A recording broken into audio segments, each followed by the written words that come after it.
और कुरुक्षेत्र में बात हो रही है बीजेपी सांसद ब्रजभूषण सिंह के उस बयान की, जिसने एक बार फिर से राजनीतिक पारे को गर्म कर दिया है। इस पर हम खास चर्चा कर रहे हैं और मेहमान हमारे साथ जुड़े हुए हैं। हालांकि इस मुद्दे पर बहस का दौर जो है वो लगातार गर्म है और राघवेंद्र सिंह जी इस पर कुछ कह रहे थे क्योंकि ब्रेक हमने लिया। राघवेंद्र जी, कह सकते हैं आप?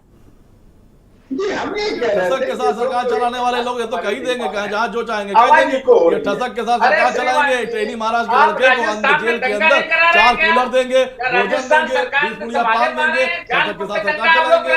आज धनंजय सिंह के लिए जितनी मदद कर पाएंगे उतनी मदद करेंगे। ठसक के साथ सरकार चलाएंगे। कोई बोल देगा तो जेल में गोली मरवा देंगे। ठसक के साथ सरकार चलाएंगे। ये ठसक के साथ सरकार चलाइए हुजूर, ठसक के साथ।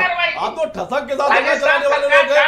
जेल में लोग गोली मरवा देते हैं। टेनी महाराज गुंडे गृहराज मंत्री के बेटे को 4 कूलर देते हैं, भोजन घर से मंगाते हैं, 20 पुड़िया पान। अब तो और भी व्यवस्था करने जा रहे हैं। बताइए, जवाब है इनका इन सब का आपके पास?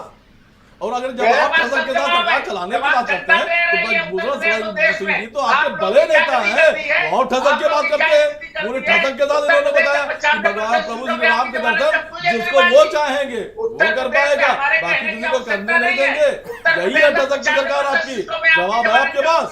आप इस दर पर देखिए जाके इसी प्रकार की हरकतें आपकी रही। अरे ठसक के साथ सरकार चला रहे प्रवक्ता महोदय। ठसक देखिए, आप योगी महाराज की ठसक देख लीजिए, अब टेनी महाराज की ठसक देख लीजिए, अब धनंजय सिंह की ठसक देख लीजिए, अब विजय सिंह की ठसक देख लीजिए। आप ठसक के साथ सरकार चलाने वाले लोग हैं। लोकतंत्र पे आपकी क्या मान्यता है आप बताएंगे? अपनी सोच को क्लियर करेंगे आप। सरकार चल रही है, लोकतांत्रिक मूल्यों के साथ सरकार चला रही है। भाई गुस्से में आने के बजाय आप बताइएगा ठसक के साथ सरकार। आप ही ने बताया ना, ये हमने तो कांग्रेस का बयान नहीं है, ये आपने कहा कि आप ठसक के साथ सरकार चलाते हैं। आप टेनी महाराज के गुंडे बेटे को 4 कूलर देते हैं, घर से भोजन मंगवा नहीं होता। किस लिए? क्योंकि उसने किसानों के सीने पर गाड़ी चढ़ाई। ऐसे अपराधियों को आप संरक्षित करते हैं। कभी कुलदीप सेंगर के साथ खड़े नजर आते हैं, कभी आप साची महाराज के साथ खड़े नजर आते हैं, कभी चिन्मयानंद के साथ खड़े नजर आते हैं। यही तो ठसक है आपकी। इसी तरह की सरकार चलाते हैं आप। एक राज्य संभाल नहीं पा रहे हैं।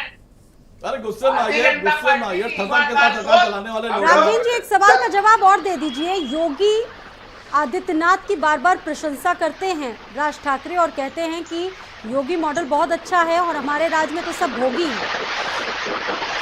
नहीं, बिल्कुल सही कह रहे हो। भाई दिखाई नहीं पड़ रहा है क्या? अगर राज ठाकरे ना कहें तो क्या दिखाई नहीं पड़ रहा है? उत्तर प्रदेश में क्या हो रहा है? माननीय योगी आदित्यनाथ जी उत्तर प्रदेश की 23 करोड़ जनता को संतुष्ट किए हुए हैं। हम लोग कोरोना काल में क्या किया, ये लोगों ने क्या किया महाराष्ट्र से छोटे राज्य में, दिखाई नहीं पड़ा क्या? हम लोगों ने 15 करोड़ लोगों को मुफ्त राशन उपलब्ध कराया, बड़े पैमाने पर सुविधाएं दे रही है। जनता देख नहीं रही है क्या? मजबूर किया। अगर राजनीतिक दलों ने उनकी सहायता करने की कोशिश की तो आपने जेल के सीटों के पीछे भेजा और सामाजिक संगठन जो भोजन की व्यवस्था कर रहे थे उनसे छीन कर आप अपने जो सरकारी कैंटीन थी वहां ले जाने का प्रयास कर, ये आपने किया कोरोना काल में। कोरोना काल में आपने 1 लाख रुपए में ऑक्सीजन का सिलेंडर बेचा, आपने टेस्टिंग किट घोटाला किया, आपने पीपीई किट घोटाला किया, आपने बढ़ती सांसों को सड़क पर छोड़ दिया, आपने माँ गंगे की आंचल पे तड़पते हुए हमारे परिजनों की लाशें दिखाई हैं और उस पे जो रामनामी थे उस पे कुत्ते नोचते हुए आपने दिखाया है। ये किया आपने। और समाचार चैनल वो दिखाने का प्रयास करते थे तो उन्हें आप गिरफ्तार करके या तो जेल भेज देते थे या समाचार। मोहित जी, ठीक है मोहित जी, एक सवाल का जवाब दीजिए कि अगर बाहर के किसी राज्य से आपके राज्य में कोई व्यक्ति नौकरी करने के लिए आता है, गुस्से में कहा आ गए, एक बार सिलेंडर भेजा बेच रहे थे आप, अगर सवाल कर दिया गुस्से में आ गए आप। राम नामी कुत्ते नचवा रहे थे, अगर आप सवाल करते तो गुस्से में जाएंगे आप। ठीक है प्रदीप जी, ठीक है मोहित जी से भी एक सवाल का जवाब लेंगे। सर ये बताइए कि बाहर से नौकरी करने के लिए अगर कोई महाराष्ट्र में जाता है तो वहाँ के नेता बोलते हैं कि ये सिर्फ मराठी लोगों के लिए है और यहाँ पर सबसे पहले मराठी लोगों का हक होना चाहिए। इससे कितना सहमत है शिवसेना?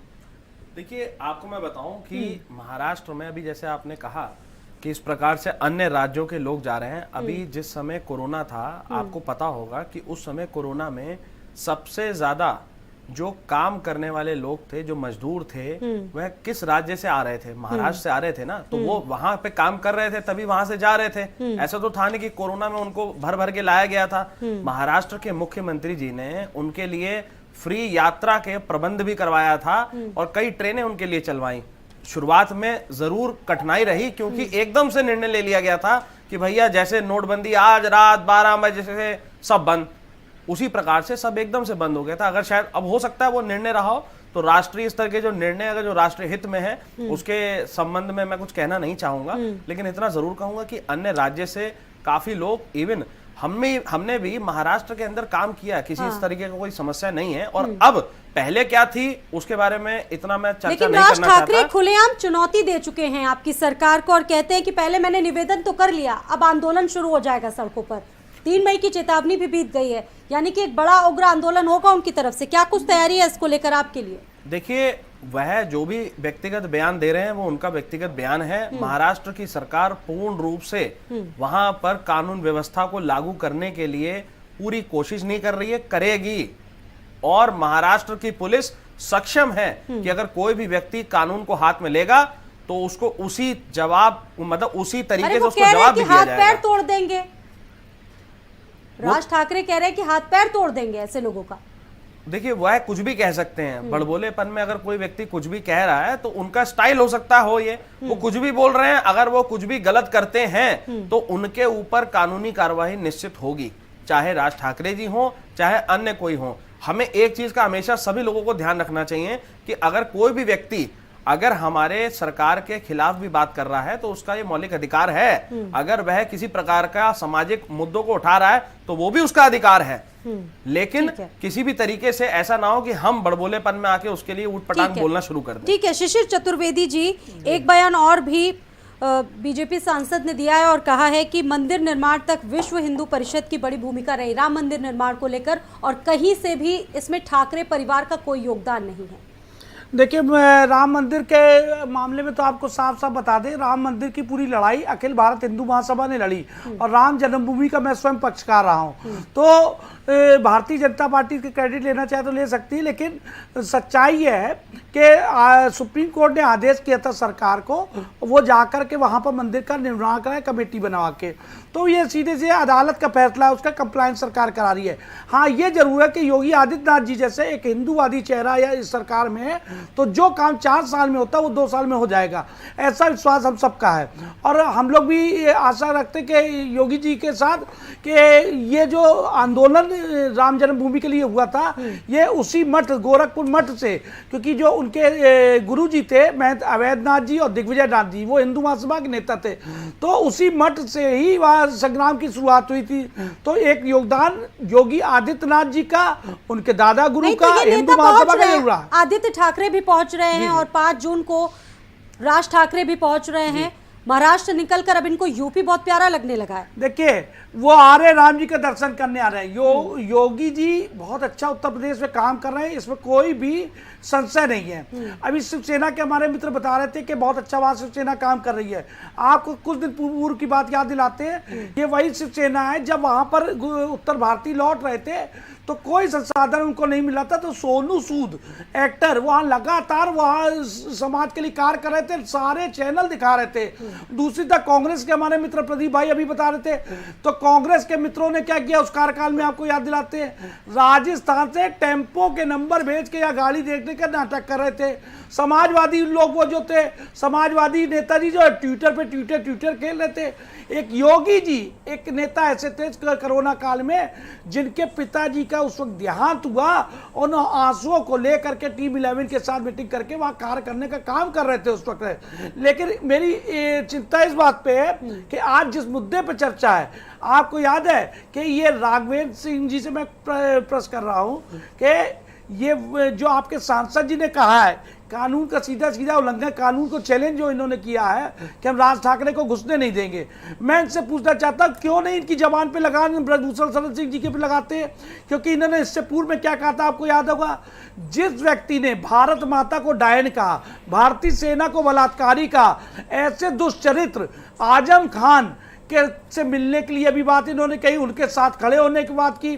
तो लगातार ये भाजपा की नीतियों का खुला उल्लंघन कर रहे हैं और भाजपा की नीतियों के खिलाफ बयान जो दे रहे हैं वो, तो उस पर कब कार्रवाई करेगी भारतीय जनता पार्टी? जी, इसका जवाब हमारा दीजिए जल्दी से। देखिए, भारतीय जनता पार्टी की नजर है अब ब्रजभूषण शरण जी का व्यक्तिगत बयान है, अगर वो संवैधानिक दायरे में आया है बयान सर ये तो किसी का भी हक ये होता है कि संवैधानिक किसी भी दायरे में नहीं है बयान। चाहे यहाँ ये के लोग महाराष्ट्र में संवैधानिक बयान जाए नहीं या है। वहाँ के लोग यहाँ पर आए, दर्शन करने का, पूजा करने का हक एक भारतीय होने का सभी का है, किसी भी प्रदेश में जा सकते हैं। लेकिन इस तरह की राजनीति क्यों करते, चाहे आपके नेता हो चाहे उनके नेता हो? देखिए राघवेंद्र सिंह जी, तो संविधान कानून के की दायरे में बयान नहीं है। आप ध्यान से सुनिए क्या कहा उन्होंने, सुन लीजिए। अगर राघवेंद्र उन्होंने सिंह इस सुन तरीके लीजिए, का बयान दिया बहुत है, देर से सुना मैंने आपको, सुन लीजिए। आप अपना कम से कम पार्टी की चिंता करिए। आप हमारी सरकार के बीच में, हमारे बीच में बिना मतलब के बीच में आ जाते हैं। राघवेंद्र सिंह जी सुनिए, बीच में आप अपने इतिहास को जानिए, आप हमारे डीएनए, सुन लीजिए राघवेंद्र सिंह जी, हमको अधिकार है आपको कहने का, आप मुझको नहीं कह सकते। हिंदू महासभा से जने आरएसएस, हिंदू महासभा से निकली है भाजपा, हिंदू महासभा से निकली है जनसंघ, हम आपको कुछ भी कह सकते हैं, हम आपको राह दिखा सकते हैं, क्यों नहीं कार्रवाई करते? आप भारत माता को डायन कहने वाले व्यक्ति के साथ खड़े हैं, ये दुष्चरित्र है। आप बताइए, आपका चेहरा दाऊद इब्राहिम जैसे आतंकवादी के साथ रिश्तों का आरोप लगता रहा है।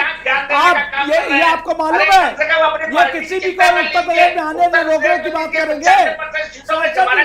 ये देश के संविधान का अनुपालन कर रहे हैं, ये देश का संविधान का अनुपालन है। आप बताइए, देश के संविधान का खुला उल्लंघन, संविधान की शपथ खा करके दूसरे व्यक्ति को पूजा अर्चना करने से रोकने के लिए पूरे देश में सरकार होती थी, प्रदेशों में सरकार होती थी, क्या गति आप लोगों ने मिलकर कर दी है? ना आपकी नीति अच्छी है, ना नियत अच्छी है। आपके नेता कहाँ पकड़े जा रहे हैं? शिवसेना के नहीं है भाई, शिवसेना के मोहित बजाज की है। राहुल गांधी की फोटो आ रही है, अरे शर्म आनी चाहिए आपको। चलिए मोहित जी इसका जवाब ठीक है, राघवेंद्र जी मोहित जी इसका जवाब दे रहे हैं। दूसरे हैं, आप समझ नहीं पा रहे, करते हैं, आपको जवाब किसको देना आप समझ नहीं पा रहे हैं। सुनिए राघवेंद्र जी इसका जवाब मोहित जी आपको एक लाइन पूछ रहे हैं, एक लाइन। हिंदू महासभा से हैं सर। सुनिए, मैं हिंदू महासभा से, राघवेंद्र सिंह जी सुन लीजिए, मेरा प्रश्न सुन लीजिए। मैं ये कह रहा हूँ, क्या संविधान का उल्लंघन नहीं है? किसी व्यक्ति को मंदिर में दर्शन मैं नहीं करने दूंगा। ये शपथ संविधान की खा के सांसद बने हैं, ये ऐसा शब्द, ऐसा वचन इनको देना चाहिए। अगर नहीं देना चाहिए तो कार्रवाई करना चाहिए। ये प्रदेश का बड़ा चैनल है, इस पे आप कहिए कि हम लोग कहेंगे सरकार में कि उन पर कार्रवाई होनी चाहिए। निश्चित रूप से हमारे मुख्यमंत्री जी राज ठाकरे ने एक बात और भी कही और कहा कि गुजरात से उत्तर भारतीयों को भगा दिया गया, तब वहां पर किसी ने प्रधानमंत्री से सवाल नहीं पूछे, और अगर अब हम ऐसा कर रहे हैं तो हमसे क्यों सवाल पूछे जा रहे हैं? बताइए। आवाज आपकी राघवेंद्र जी, सवाल ये है कि गुजरात से भी उत्तर भारतीयों को भगाया गया, वहां पर किसी ने प्रधानमंत्री से सवाल नहीं पूछा, ये राज ठाकरे ने कहा, और अब हमसे पूछे जा रहे हैं। ये सवाल तो आपको कांग्रेस के मित्र से करना चाहिए था, क्योंकि कांग्रेस सरकार शिवसेना के साथ चला रही है, वहां पर कांग्रेस सरकार। चलिए राघवेंद्र जी इसका जवाब दीजिए। ठीक है, ठीक है। गुजरात में तो बीजेपी सरकार है भैया, महाराष्ट्र में बीजेपी सरकार नहीं है, महाराष्ट्र गुजरात की गुजरात की बात हो रही है, गुजरात की बात हो रही है। आज लग रहा है कोई बात नहीं, होता है। नहीं, देखिए उत्तर प्रदेश में अगर राज ठाकरे जी आते हैं, स्वाति जी, उनको किसी प्रकार की कोई परेशानी नहीं होगी, उनको किसी प्रकार की कोई कठिनाई नहीं होगी, तो सरकारी व्यवस्था के तहत उन्हें दर्शन कराया जाएगा। और किसी प्रकार का अगर ब्रजभूषण शरण जी का ये बयान है, वो उनका पर्सनल बयान है, ये ब्रजभूषण शरण सिंह जी भी कह चुके हैं। ठीक है, अब्बास हैदर जी आप क्या कहेंगे इस पूरे मामले पर? क्योंकि अब कहीं ना कहीं राज ठाकरे की सियासत किस तरीके से आप देख रहे हैं, और ब्रजभूषण ने जो बात कही है प्रदेश में, उसको किस तरीके से देख रहे हैं आप? देखिए, दो विषय हैं। एक विषय ये है कि राज ठाकरे जी जो इस देश के नागरिक हैं, कि राम मंदिर जाके दर्शन करना चाहते हैं। कोई भी व्यक्ति कहीं भी जा सकता है, देश में स्वतंत्र है और दर्शन कर सकता है। दूसरा विषय ये है कि उत्तर प्रदेश के मुख्यमंत्री उनको मिलने का समय देते हैं, और ये जान करके समय देते हैं कि किस प्रकार से उत्तर भारतीयों को उन्होंने महाराष्ट्र से, बंबई से भगाने का काम किया है। ये दूसरा विषय है। तीसरी तरफ भारतीय जनता पार्टी के सांसद वो बोली बोलते हैं कि शासन प्रशासन उनके हाथ में है कि वो उन्हें घुसने नहीं देंगे। आज सवाल ये है कि भारतीय जनता पार्टी के एक विधायक बोलते हैं कि वो तहसील जला देंगे, एक सांसद बोलते हैं कि वो किसी को अयोध्या नहीं घुसने देंगे। तो सवाल ये है कि उत्तर प्रदेश में प्रशासन चला कौन रहा है? चुप बैठिए आप बहुत देर से चिल्लाए जा रहे हैं। आप चुप बैठिए, इनका माइक म्यूट कर दीजिए अगर मैं बोलूं। आप चुप हो जाइए। आप बोल रहे थे 10 मिनट से, आप चिल्ला रहे थे, मैं नहीं बोला। सुन लीजिए आप बात, आप कहाँ की बात कर रहे हैं? आप चुप हो जाएं, आप चुप हो जाएं, दूसरे को समय दें, दूसरे के समय में अतिक्रमण मत करिए। आपको कुछ नहीं आता है। आप अभी कह रहे थे कि कोविड के समय में आप मुख्यमंत्री की पता नहीं किस मुंह से तारीफ करते हैं। आपको शर्म नहीं आती है शायद कि आप मुख्यमंत्री की कोविड काल की काम की तारीफ करते हैं। उस मुख्यमंत्री की जब उत्तर प्रदेश में जनता अस्पताल और इलाज के लिए त्राहिमाम कर रही थी, आप उसकी तारीफ करते हैं। समाजवादी पार्टी वो थी जो उत्तर भारत से जो मजदूर पैदल चल के आ रहे थे, उनकी किसी ने आर्थिक मदद की तो समाजवादी पार्टी ने करी। अरे चुप हो जाइए, आपको कुछ नहीं पता है।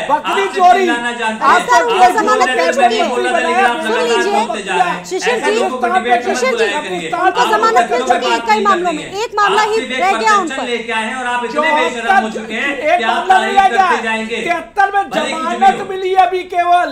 आप इतने, आपको शर्म नहीं आती? आप कोविड काल की तारीफ कर रहे हैं। कोविड काल में उत्तर प्रदेश में क्या नहीं हुआ है? 1 लाख रुपए का सिलेंडर बिका है, अस्पतालों में बेड नहीं था। और मुख्यमंत्री जी क्या आप कह रहे हैं अपने पिताजी की, जो उनके पिताजी की मौत हो गई वो मिलने नहीं गए, आज माता जी के साथ जाके फोटो भी जा रहे हैं। उन्होंने इस तरह का दोहरा चरित्र है उत्तर प्रदेश के मुख्यमंत्री जी का। आप उसको बताइए, आप उसका पक्ष रख रहे हैं। समाजवादी पार्टी ने मदद की मजदूरों को, समाजवादी पार्टी के कार्यकर्ताओं ने अस्पताल और इलाज दिलाने में मदद करी। आप कहाँ थे? कहाँ था आपका संगठन? अपने घरों में दुब के बैठे थे आप जब कोविड काल था। कुछ नहीं किया आपने। आप सिर्फ चिल्लाना जानते कि बेटे दूसरे के सामने बोलना जानते हैं। प्रदीप जी सवाल आपसे है, ठीक है शिशिर जी, ठीक है अब्बास जी, ठीक है आपको पूरा वक्त दिया गया, ठीक है शांत हो जाइए, शांत हो जाइए शिशिर जी, शांत हो जाइए। अखिलेश यादव जी ट्विटर चिल्लाइए मत। कोरोना की दवाई को बता रहे थे, भाजपा दवाई याद है? कोरोना की वैक्सीन को बता रहे थे, भाजपा की वैक्सीन 50,000 के बिके, आप तारीफ कर रहे हैं। चुपके से जाके वैक्सीन लगवाते हैं और जनता को भड़काने। ठीक है शिशिर जी, शांत हो जाइए। भाजपा की वैक्सीन बता रहे थे। यादव जी ने कहा कि मैं भारत सरकार की ये चरित्र दोगला चरित्र जनता पार्टी की वैक्सीन, जनता के साथ खड़े होने की बजाय वैक्सीन को आप भाजपा की वैक्सीन बता रहे थे कि पार्टी ने बनाई है। अगर आप बोलोगे अपने चाचा, अपने भाई, अपने पिता की तो वो पार्टी से निकाल के बाहर कर देते हैं। तो कुछ चरित्र आप लोग का। ठीक है प्रदीप जी, ये बताइए कि अब सच तो ये है कि महाराष्ट्र की राजनीति में सांप्रदायिक ध्रुवीकरण हम देख रहे हैं पिछले कुछ समय से तेज हो गया है, चाहे वो अजान पर बात हो या फिर हनुमान चालीसा पर, तमाम ऐसे मुद्दे देख रहे हैं हम। कांग्रेस और एनसीपी से गठबंधन होने के चलते कहीं ना कहीं आपकी सरकार भी बैकफुट पर है, क्योंकि आप शिवसेना के प्रमुख गठबंधन। ठीक है अब्बास जी, ठीक है, ठीक है, जवाब दीजिए प्रदीप जी इस पर। अगर आपने मुझे बुलाया है तो आप मुझे बोलने का समय दीजिए, और अगर कोई दूसरा मेरे बीच में बोल रहा है, मैं एक शब्द नहीं बोला जब तक दूसरे लोग बोल रहे थे। अगर कोई बीच में बोल रहा है तो आप बयान से कहीं न कहीं जनता के लिए अटेंशन चाहते हैं। हम ये पूछना चाहते हैं कि जब इनके नेता अब जब मस्जिदों से अजान होती है तो ये टेप रिकॉर्ड बजाते हैं। अरे भाई, अगर आप प्रभु हनुमान के साधक हैं तो आपको हनुमान चालीसा पढ़नी चाहिए, टेप रिकॉर्ड मत बजाइए। और आप तय करिए, हम राज ठाकरे जी को हम आपको साधुवाद देंगे अगर ये कहें कि हर मस्जिद में हमारे जो जिला के अध्यक्ष हो उनको 3 मस्जिदें दें, और राज ठाकरे जी खुद 5 मस्जिद ले लें, और ये कहें कि मस्जिदों के सामने एक चबूतरा होगा। सरकार से मैं निवेदन करूंगा वो चबूतरा इन्हें अलाट करे, और दिन में 5 बार अजान होती है, वो 5 बार वो आदमी चिन्हित हों, वो 5 बार लगातार वहां पर बैठकर चबूतरे को साफ कर नहाकर साफ कपड़े पहनकर वहां पर हनुमान चालीसा पढ़ें। कोई भी उन्हें हिंदुस्तान के अंदर कोई भी किसी को हनुमान चालीसा पढ़ने से नहीं रोक सकता। अगर कोई भी रोकेगा तो सरकार उन्हें गिरफ्तार करेगी। लेकिन अगर ये एफिडेविट भी राज ठाकरे के कार्यकर्ताओं से और राज ठाकरे से लेना चाहिए अगर 5 बार उन्होंने हनुमान चालीसा नहीं पढ़ी तो उन्हें गिरफ्तार करके जेल भेज दिया जाना चाहिए। आप प्रभु हनुमान का और प्रभु श्री राम का अपमान नहीं कर सकते। उत्तर प्रदेश में जहां यूपी में योगी जी की सरकार चल रही है, नारे लगते हैं, आप प्रभु राम जी की शोभा यात्रा निकालते हैं और मियाँ का नाम लेकर तमाम अभद्र गालियां देते हैं। आपको एक जानकारी बता दे, एक अच्छी सी जानकारी बताई दे रहे। आज ही माननीय उच्च न्यायालय ने एक आदेश दिया है, प्रदीप भाई आप अधिवक्ता है, आज ही एक आदेश दिया है कि लाउड स्पीकर जरूरी नहीं है। तो आपको तो इस पे बात करनी चाहिए थी, क्योंकि आप खुद अधिवक्ता है कि जब कोर्ट कह रही है चिल्ला चिल्ला के कि लाउड स्पीकर जरूरी है, तो चाहे हिंदू हो चाहे मुसलमान, लाउड स्पीकर जैसे योगी आदित्यनाथ जी ने किया कि लाउड स्पीकर कोई नहीं बजाएगा, तो ठीक उसी प्रकार से पूरे देश भर की सभी जगह सबको रिलीफ देने काम कीजिए। कोई भी धर्म का व्यक्ति कानून का सबको पालन करना चाहिए, लाउड स्पीकर कोई ना लगाए, जिसको लगाना है बाकायदा जिला प्रशासन से अनुमति ले और वो आपको करे।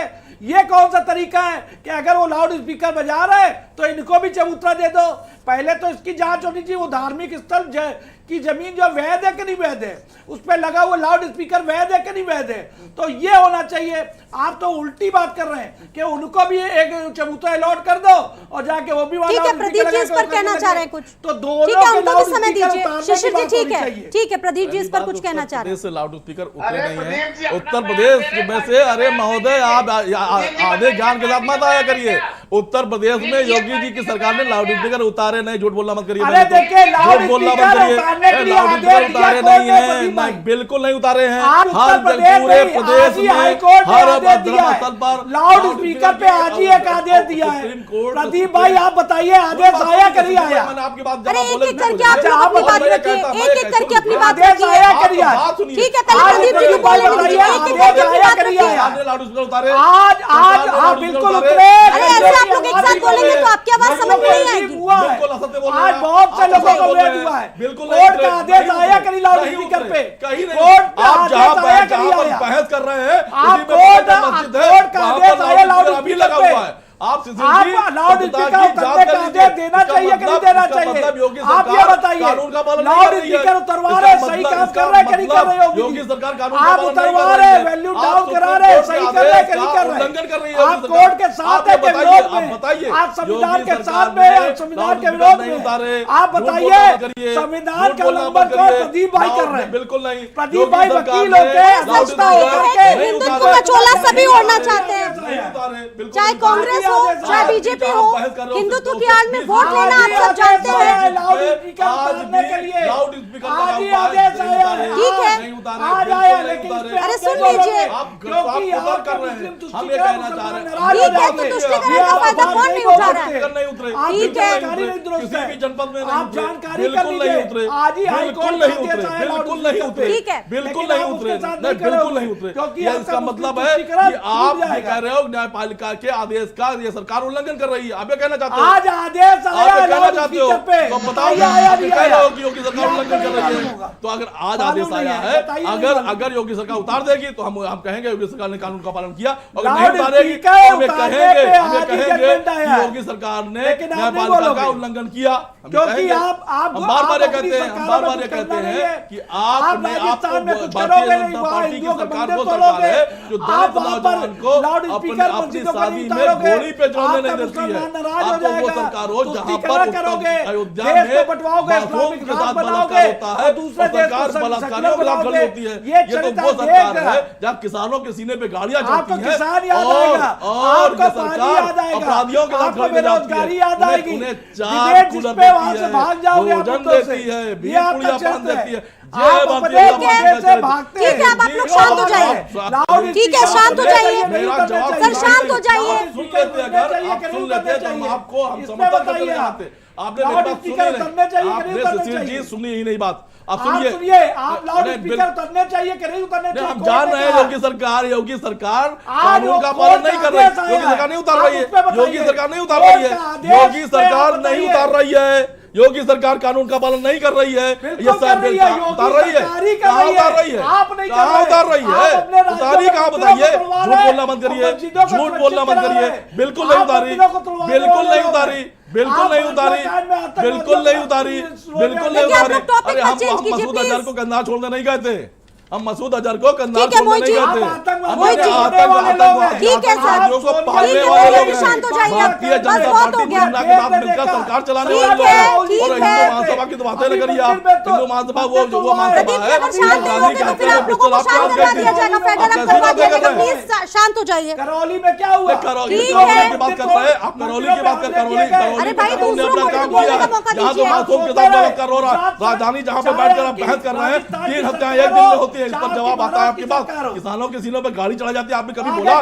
एक लाइन बोली आपने, आपने एक लाइन बोली। आज चीनी महाराज के लोग के साथ भारतीय जनता पार्टी खड़ी नजर आ रही है, ये बात नहीं है। अब भारतीय जनता पार्टी प्रदीप जी, शांत हो जो जाइए। कानून ठीक है का- शिशिर जी, का शिशिर जी, उल्लंघन आप कर लोगों रही को है, बहुत ठीक है, ठीक है, मैं आप लोगों की नहीं सुनूंगी। अभी ठीक है मौसम की मोहित बात जी, करें, मोहित जी सवाल पर जवाब दीजिए कि हिंदुत्व का चोला तो अब सभी ने ओढ़ लिया है, कोई भी पार्टी इससे पीछे नहीं है, चाहे आपकी पार्टी हो, कांग्रेस हो, शिवसेना हो, कोई भी इससे पीछे नहीं है। और राज ठाकरे साफ साफ बोलते हैं हमारे पास योगी है, कोई भोगी नहीं है। आप पर सीधा निशाना साधा है उन्होंने, क्या कहेंगे?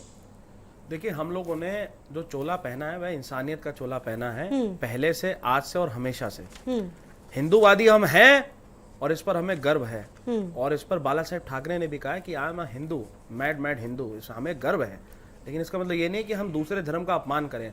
हमको हमेशा से सिखाया गया है और हम लोग अपने धर्म का पूर्ण रूप से पालन करते हैं और दूसरे धर्म का सम्मान भी करते हैं। और इस बात का जो सबूत है, एक बार नहीं कई बार दे चुके हैं। आपको मैं बताऊं, जो हिंदूवादी होने का सर्टिफिकेट बांट रहे हैं ना, बड़ा दुख का विषय है कि ये हिंदूवादी होने का सर्टिफिकेट बांटने लगे। अरे भैया, ये जो अभी भी आप देख रहे हैं कि बहस में भी सभी लोग अपने अपने पक्ष को रख रहे हैं। भाजपा वालों को कुछ सर, सवाल ये है, ठीक है, कोई भी मेरी बात नहीं सुन रहा है, सवाल ये है कि जब जब उत्तर भारतीयों पर हमले हुए तो सभी ने राजनीतिक रोटियां सेकी, किसी ने भी मरहम लगाने की कोशिश की, उनके दुखों को जाना, और अभी भी लोग यहाँ से बड़ी संख्या में रहते हैं। क्या कुछ कदम आपकी सरकार की तरफ से उठाए गए? स्वाति जी, एक बात कहना चाहता हूँ, केवल शिवसेना के अपने भाई से पूछना चाहता हूँ कि आज योगी सरकार के उस निर्णय पे मुहर लग गई जो लाउड स्पीकर के मामले पर। आज हाई कोर्ट ने आदेश दिया है कि लाउड स्पीकर जरूरी नहीं है, तो योगी सरकार ने तो ठीक काम किया। तो महाराष्ट्र में राज ठाकरे क्या कह रहे हैं? वो यही तो कह रहे हैं कि लाउड स्पीकर को उतारो, कानून का पालन करो। तो दिक्कत क्या यहाँ पर आ रही है?